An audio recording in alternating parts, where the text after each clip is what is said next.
ओडिशार कलाहांडी जिला एठाकार अधिवासी मानकर मुख्य जीविका है कृषि। एही जिल्लारे रहिथिबा कला माटी फसल पई अत्यंत उपयोगी।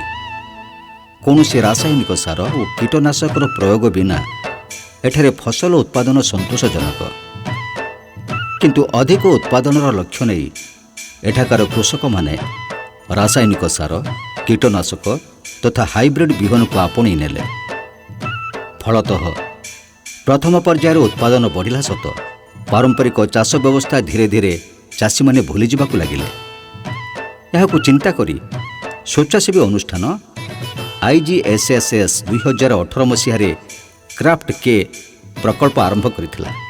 इठी जो चाष व्यवस्था अच्छी से चाष व्यवस्था गुड़िक मुख्यतः जलवायु सहनी एवं रोगपोक सहनी आ अंचलर जलवायु को आखि आगे रखिकी गोटे प्राचीन काल व्यवस्थित थिला, किंतु धीरे धीरे देखागला पारंपरिक चाष व्यवस्था भुसुड़ी जाइछि एवं बहुत प्राचीन चाष व्यवस्था गुड़िक जेगुड़िक कि रोगपोक सहनी मरुड़ी सहनी एवं लोक मानकर पुष्टिकर खाद्य व्यवस्था गुड़ी को बलिष्ठ करुला से व्यवस्था मध्य भुसुड़ी गलानी। आमर जलवायु को लेकर जो खाद्य शस्य उत्पन्न करूँ देशीटा सेटा भल आकार होता हाइब्रिड बिहन सब व्यवहार करी चाषबास आम कर लगिलु। एथिरे आम अधिक लाभ पाइलु सत, किंतु परिवेश खराब है। तेणु वर्तमान समय अच्छी आम पारंपरिक पद्धति को फेरिबा एवं सुस्थ रहिबा, परिवेश को सुस्थ रखिबा। पूर्वरु आमर चाषी माने स्वदेशी बिहन को पारंपरिक पद्धति रे संरक्षण करुथिले। धान रखिबा पई पाଳରେ मळई तयारी करी ता भितरे रखी ताकू खूब कसी करी बांधुथिले। परवर्ती समय रे सेमाने हाइब्रिड बिहन व्यवहार करिबारे लागिले। स्वदेशी बिहन व्यवहारर परंपरा को पुनश्च फेरई आनिबाकू IGSS पक्षरु चेष्टा करा जाउछि। आगर बाजार मंजे जाई कि किणी लगाउथिलु आउ एबे IGSS रो मंजे देले। एसबु अंचल रे अधिकांश चाषी धान अमल कला परे जमीरे निया लगे दोथिले। सेमानको जुक्ति थिला निया लइले घास पुड़ी जीवो आरो पुड़ी जीवा आरो आमे से नोल फानला बेले धरू थिला, नोल भांगी जाउ थिला। एडा धान चाष करा हिथिला, तापरे हेतके हम आड़ी पड़े जे मैला सफा थिले रहितला धाल इरा घास इरा लुटा फुटा गुडा सेरा सफा हले धान टिके भल हेबा पछे आउ।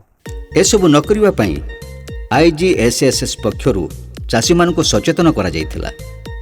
एसबु कले माटी तले रहिथिबा जिया एवं अन्यान्य हितकारी जीवाणु मानकर मृत्यु हेबा सह माटीर आर्द्रता नष्ट होई जाय बोली सचेतन करा जायथिला।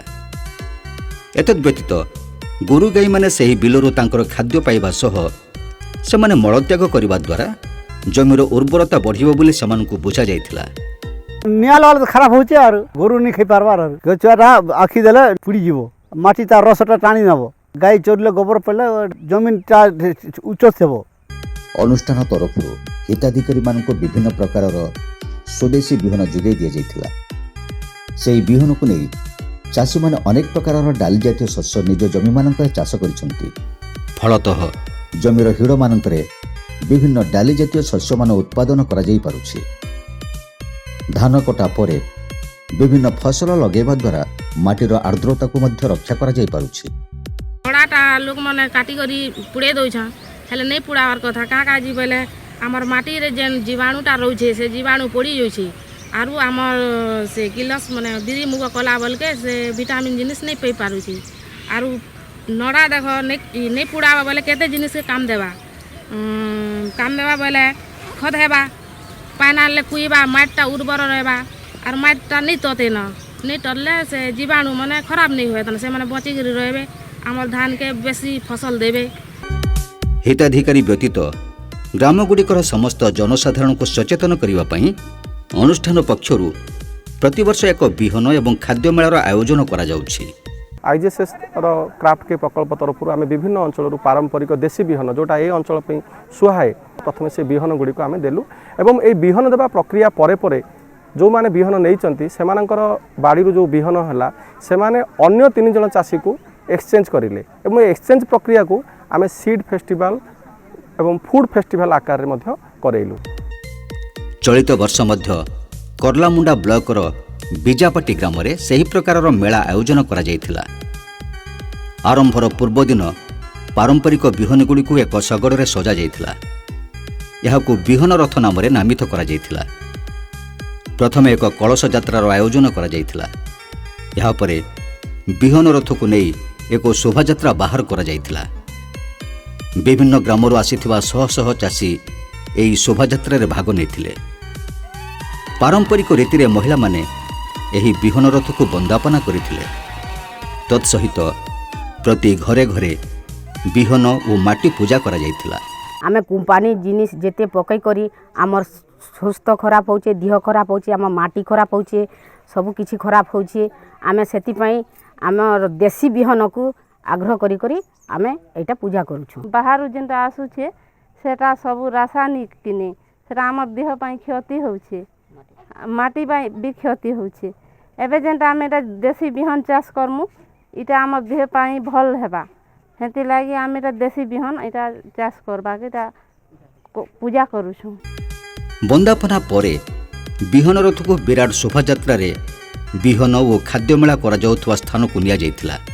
यहाँ परे बिहन और खाद्य महोत्सवर अयमारंभ करा जायथिला।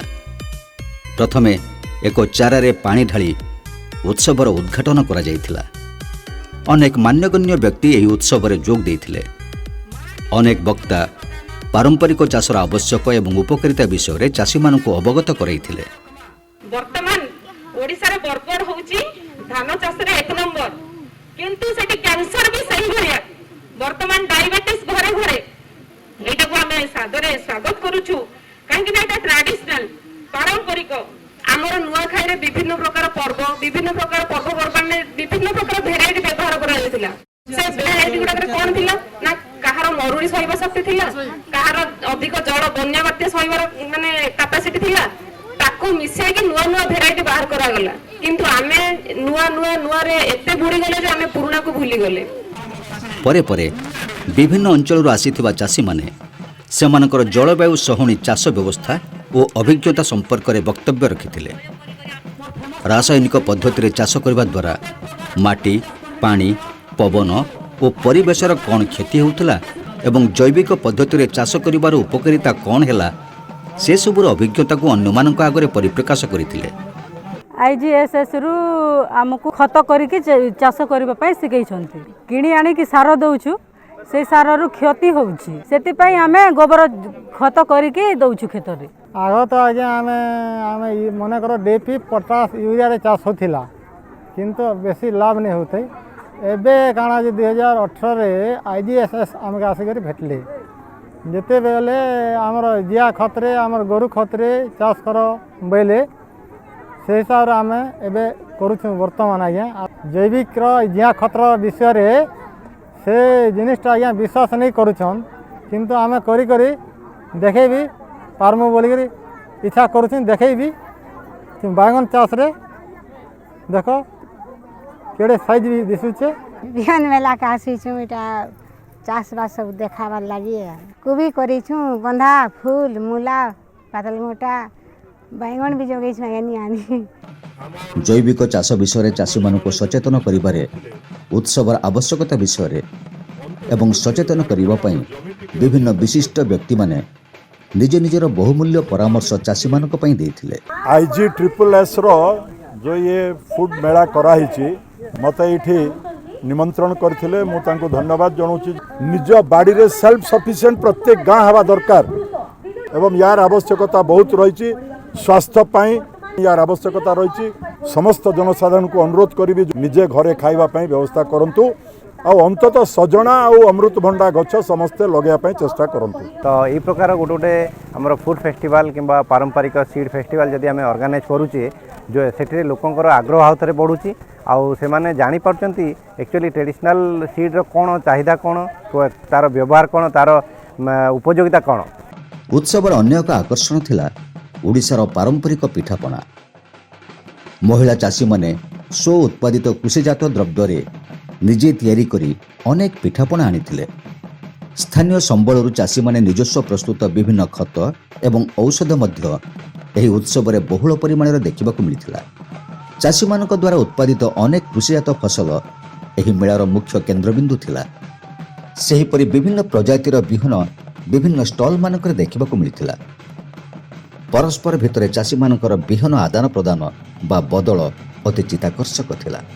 आज मो बिहन मेला कही अलग गाँव जेन माँ मैंने भाई मैंने सब पद्धति आनिक आईचन से किसी शिखमु आ किसी जानमु आमन भी से मैंने किसी नेबे आमके भी से मैंने किसी देवे।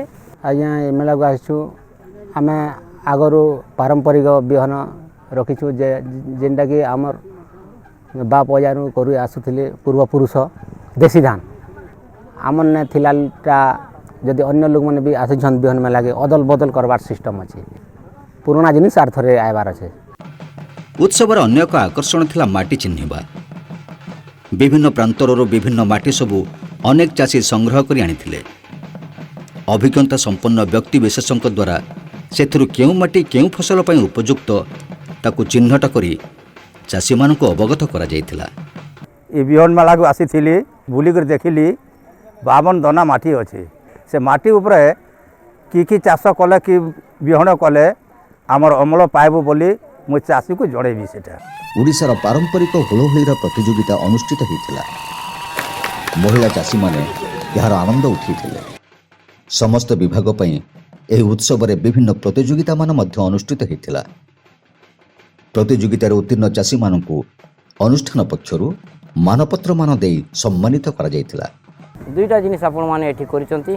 गोटे है पश्चिम ओडिशार पारंपरिक सांस्कृतिक कार्यक्रम पारंपरिक रीतिनीतिर व्यवस्था आउ गोटे है चाष केमिति करा जाई परिबो पश्चिम ओडिशार विकास दिगरे जो पारंपरिक चाष थिला सेही चाषटा को केमिति आम पुणी आउथरे ताकू रखि परिबा सेही व्यवस्था उपर आपण माने आपनकर कार्यक्रम करिसंती। 2 दिनिया कार्यक्रम आउ कार्यक्रमटा बहुत सुंदर कार्यक्रम आम संस्कृति को बंचैबार कार्यक्रम होची आम परंपरा को बंचैबार कार्यक्रम होची चाष किपर बंची पारिबो सेटा होची आम मुख्य कार्यक्रम कि गुटे ड्रॉट प्रोन एरिया रे जोठी क्लाइमेट रो जो क्लाइमेट रेजिलिएंट टेक्नोलॉजी टा आमे चिंता करूछु केमिति आम नेचुरल रिसोर्स जो आमर गाँ रो जो माटी अछि सॉइल रो फर्टिलिटी टाकू आमे इंप्रूव करबा को चाहूछु सेटा मु एठी देखिली कि 20टा गाँ एठी काम करूछंती। एठी गाँ रे जो महिला माने अछंती से निजो अल्प जगह रे जो माटी रे कम पानी रे से परिवार चाष भी करि परछंती ता सहित 2 पैसा रोजगार भी करछंती। समस्तक मनोरंजन पई कलाहांडीर पारंपरिक घुमुरा नृत्य परिवेषण करा जायथिला। एही पारंपरिक नृत्य को समस्त दर्शक उपभोग करथिले। बिहन मेला मध्य पूर्व थरे करथिलो करलामुंडा ब्लॉक रो अगादुपुर थारे और सेकेंड टाइमली आम कलु बिजापाटी या सबू गाँ स्तर केमी चाषी भाई मैंने आग्रह सहित पालन करेंगे जो परंपरा संस्कृति कथा उठे ताकू केमी मन पकेबे सेटा आम लक्ष्य रखिक कार्यक्रम करूँ।